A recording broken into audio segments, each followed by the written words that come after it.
Hello everyone, welcome to another lecture of Principles of Macroeconomics and today our topic is types of fiscal policy। जो हमारे पास मालियाती हिकमत अमली है जो government control करती है उसकी टाइप्स के बारे में देखेंगे कि हमारे पास कौन कौन सी हैं।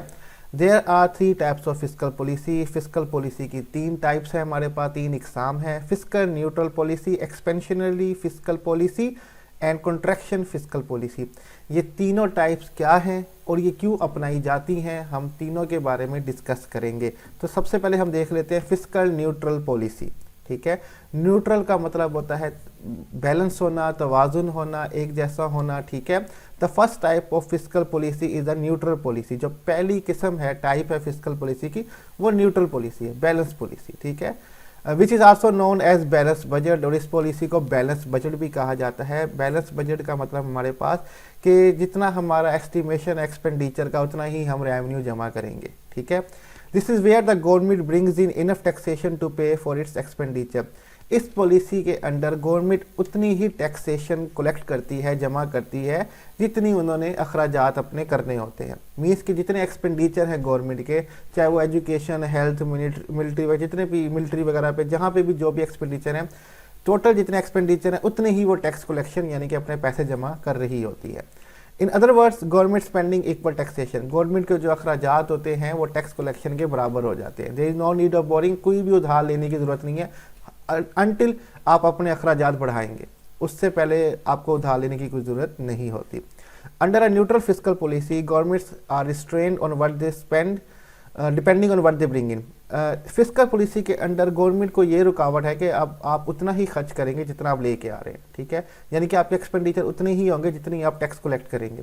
जितना आपके पास पैसे होंगे उतने ही खर्च करने हैं, इससे ज़्यादा आप खर्च नहीं कर सकते। In a similar fashion this is what most household do. बिल्कुल इसी तरह जैसे बहुत सारे घरेलू लोग करते हैं, जितने पैसे होते हैं उतने ही खर्च करते हैं, अपनी चादर देख के ही पाँव फैलाते हैं। For instance, the average tax payer is unable to spend more than they bring in unless of course they use credit. एक एवरेज टैक्स पेयर शख्स जो है, यानी कि जो टैक्स अदा करने वाला शख्स है, जो उसकी बाद में उसकी आमदनी बचती है टैक्स पे करने के बाद, वो उस आमदनी से उतना ही खर्च करेगा जितनी उसकी आमदनी है। हाँ, उससे ज़्यादा तब वो खर्च कर पाएगा जब उसके पास क्रेडिट होगा, यानी कि उधार का सब पैसा होगा तभी वो खर्च कर पाएगा, अदरवाइज नहीं कर पाएगा। तो इस पॉलिसी के तहत गवर्नमेंट ये सोचती है कि अगर हमें न्यूट्रल फिस्कल पॉलिसी इंप्लीमेंट करेंगे तो हम उतना ही टैक्स कलेक्ट करेंगे जितने हमारे एक्सपेंडिचर होंगे, लेकिन फिर हम ज़्यादा खर्चे नहीं कर सकते इससे ज़्यादा। ठीक है, सेकंड हमारे पास जो पॉलिसी है वो है एक्सपेंशनरी फिस्कल पॉलिसी। इसको देख लेते हैं, इसके अंदर क्या क्या हमारे पास आ जाता है। Expansionary fiscal policy means that government is increasing government spending and reducing taxation in an attempt to increase money available to economy usually used in recession। अब एक्सपेंशनरी फिस्कल पॉलिसी यानी कि इकोनॉमी को फैलाने की पॉलिसी। ठीक है, इसके under जो गवर्नमेंट होती है वो इंक्रीज कर रही होती है गवर्नमेंट स्पेंडिंग, अपने अखराजात जो हैं अवाम की भलाई के लिए वो बढ़ा रही होती है। एंड रिड्यूस टैक्सेशन, और महसूल जो टैक्स है वो कम कर रही है। In an attempt to increase money available to economy, ताकि इकोनॉमी के अंदर पैसा ज़्यादा है, लोगों का कारोबार बढ़े, खर्च ज़्यादा करें, प्रोडक्शन ज़्यादा हो। तो ये इस बेसिकली इरादा होता है गवर्नमेंट का इस पॉलिसी के अंदर। यूजली यूज इन रिसेशन, ये इकोनॉमिक डिक्लाइन के वक्त यानी कि रिसेशन के वक्त इस्तेमाल की जाती है, जब अनएम्प्लॉयमेंट बहुत होती है, प्रोडक्शन बहुत ज़्यादा बढ़ चुकी होती है, प्रोडक्शन ऑलमोस्ट कम हो चुकी होती है, अनएम्प्लॉयमेंट बहुत बढ़ चुकी होती है, रोज़गार कम होता है, इन्फ्लेशन अरूज पे होती है वगैरह वगैरह, ये हालात चल रहे होते हैं, यानी कि प्रोडक्शन नहीं हो रही होती। बेसिक जो हमारा यहाँ पे यह इकोनॉमी डिक्लाइन होती है। तो गवर्नमेंट ट्राई करती है कि हम जो कारोबारी लोग हैं इनके लिए पैसा और अवेलेबल करें इकोनॉमी के अंदर, और टैक्स कम लगाएं ताकि लोग जो है वो खर्च भी कर पाए। ठीक है, during the recession period budget deficit naturally form. लेकिन अब रिसेशन पीरियड के अंदर बजट डेफिसिट फॉर्म हो जाता है, यानी कि हमारी जो पेमेंट्स हमने करनी है लोन की उनमें डेफिसिट कमी हो जाती है।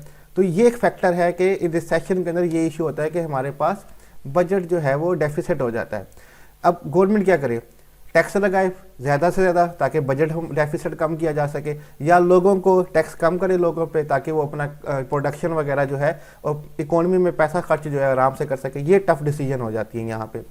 Government face tough decision between budget deficit और in trying to fight the recession. वही बात कि गवर्नमेंट को बड़े सख्त फैसले करने पड़ते हैं बिटवीन बजट डेफिसिट, जो उसके पेमेंट्स में कमी आ रही है, या वो रिसेशन से फाइट करे और इकोनॉमी को बेहतर तरीके पे लेके आए। अब इस चीज़ में गवर्नमेंट को बहुत ज़्यादा टफ डिसीजंस करनी पड़ती हैं। कंटिन्यू करते हैं इसी को। Expansionary fiscal policy use lower taxes and और high spending to ultimately boost prosperity and economy growth. अब एक्सपेंशनरी पॉलिसी के अंडर क्या करती है गवर्नमेंट, करती है लो यूज़ कर रही थी लोअर टैक्सेस, महसूल बहुत कम होता है और अखराजात ज़्यादा कर रही होती है ताकि इकोनॉमी ग्रोथ हो सके, प्रोस्पेरिटी खुशहाली आ सके, ठीक है, मुल्क के अंदर। तो गवर्नमेंट का इरादा ये होता है, by reducing taxes consumer have more money in their pocket to go out spend and stimulate the economy. अब जब टैक्स कम होंगे तो कंज्यूमर की पॉकेट में पैसे ज़्यादा होंगे, वो ज़्यादा खर्च कर पाएंगे, जिससे इकोनॉमी में स्टिमुलेट आएगा, तरक्की आएगी, बेहतरी आएगी, पैसा मार्केट में आएगा, लोग कारोबार करेंगे। लेकिन इससे बजट डेफिसिट भी क्रिएट होगा, गवर्नमेंट के पास पैसे कम बचेंगे अपने लोन वगैरह चुकाने के लिए। ये लोन जो होते हैं इसी वजह से काफ़ी ज़्यादा आगे जाके परेशानी का बाइस बनते हैं, गवर्नमेंट टैक्सेस लो नहीं कर पाती। तीसरी हमारे पास जो टाइप है, लास्ट टाइप है, वो है contraction fiscal policy. Contraction means करना, ठीक है, ये इसमें टैक्स बढ़ जाएंगे आपके, ठीक है, आवाम के पास पैसा कम होगा क्योंकि हालात काफ़ी ख़राब जा रहे हैं। Contraction fiscal policies where government collect more in taxes than it spend. Government जो है वो ज़्यादा टैक्स कलेक्ट करने पे ध्यान देती है और स्पेंड कम करती है, ठीक है, कलेक्शन ज़्यादा है पैसों की आवाम से और आवाम के लिए पैसे जो हैं वो कम हो जाते हैं। Government may wish to do this for several reason, इसकी बहुत सारी वजूहत हो सकती है जिसकी वजह से गवर्नमेंट ये कर रही है प्राइमरीली, लेकिन जो मेन रीज़न है it is use to help stop inflation, महंगाई को कम करने के लिए किया जाता है। अब ये बात आपको बड़ी अजीब लगेगी कि इन्फ्लेशन को कम करने के लिए हम टैक्सेस बढ़ा रहे हैं, ठीक है, टैक्सेस लगाएं तो चीज़ें और महंगी हो जाती हैं, ठीक है। तो for instant the more government taxes the less disposable income consumer है। अब इसके लिए अब इसका फ़ायदा क्या होता है गवर्नमेंट के हिसाब से, जितने ज़्यादा टैक्स हम गवर्नमेंट लगाएगी उतनी ही इनकम जो है खर्च करने वाली डिस्पोजेबल इनकम जो है वो आवाम के पास कम बचेगी। अब आवाम कम पैसा खर्च करेगी, डिमांड ऑटोमेटिक नीचे चली जाएगी, तो प्रोडक्ट की कीमतें ऑटोमेटिक फिर कम हो जाएंगी, ठीक है। In turn this reduce aggregate demand which may seem likely a bad thing. फिर इससे क्या होगा कि आपकी जो एग्रीगेट डिमांड है, मजमूई तलब जो है वो रिड्यूस होना शुरू हो जाएगी, जो कि आपको लग रहा है कि ये बुरी चीज़ है, लेकिन ये हेल्प करती है रिड्यूस टू इन्फ्लेशन, इन्फ्लेशन को कम करने के लिए।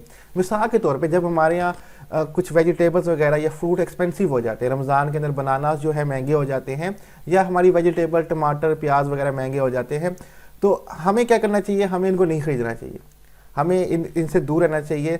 जब ये बिकेंगे नहीं, ऑटोमेटिक जो पीछे मार्केट वाले हैं, ट्रेडर हैं, ताजिर हैं, वो इनके प्राइस कम कर देंगे क्योंकि ये बिक नहीं रहे, ख़राब हो रहे हैं, ज़ाया हो जाएंगे।